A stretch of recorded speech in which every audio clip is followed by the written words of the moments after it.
అందరికీ నమస్తే. నా పేరు గోపీనాథ్, బీజేపీకి పెనుగొండ ఇన్ఛార్జిని.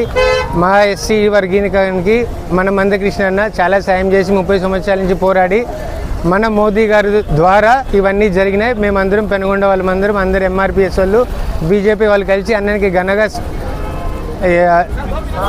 ఘనంగా స్వాగతం చేసుకొని పటాకులు కాల్చి మేము ఒక సెలబ్రేషన్గా ఒక విందుగా చేసుకుంటున్నాం.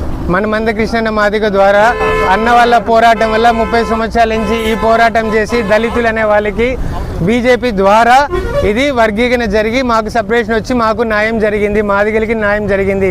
దీనికోసం అన్న పోతూ బెంగళూరు నుంచి అనంతపూర్ మీటింగ్ పోతూ మేమందరం రిసీవ్ చేసుకొని ఆయనకి ఘన స్వాగతం చెప్పి మేమందరినీ అన్నని పంపించినాము. Thank you.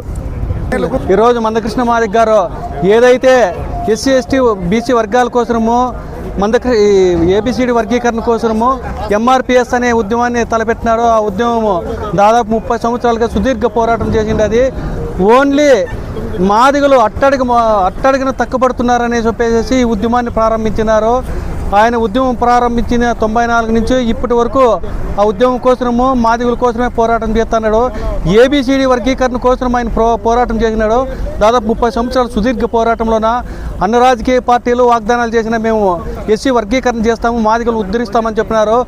ఆ రోజు చంద్రబాబు నాయుడు ఏదైతే చట్టం తెచ్చినాడో 2004లోన ఈరోజు అదే చట్టాన్ని మోడీ గారు కూటమి ప్రభుత్వము అమలు చేస్తున్నదే మేము మోడీ గారికి, చంద్రబాబు నాయుడు గారికి, పవన్ కళ్యాణ్ గారికి కృతజ్ఞతలు తెలుపుకుంటున్నాం. అదేవిధంగా మా మన్యశ్రీ మందకృష్ణ మాదిగ గారు మా మాదిగుల కోసమే పుట్టినాడు. ఆయన మరో అంబేద్కర్ అవుతాడు. ఆయన అడుగుజాడల్లోనే మేము నడుస్తామని ఈ సభాముఖంగా తెలియజేస్తున్నాం.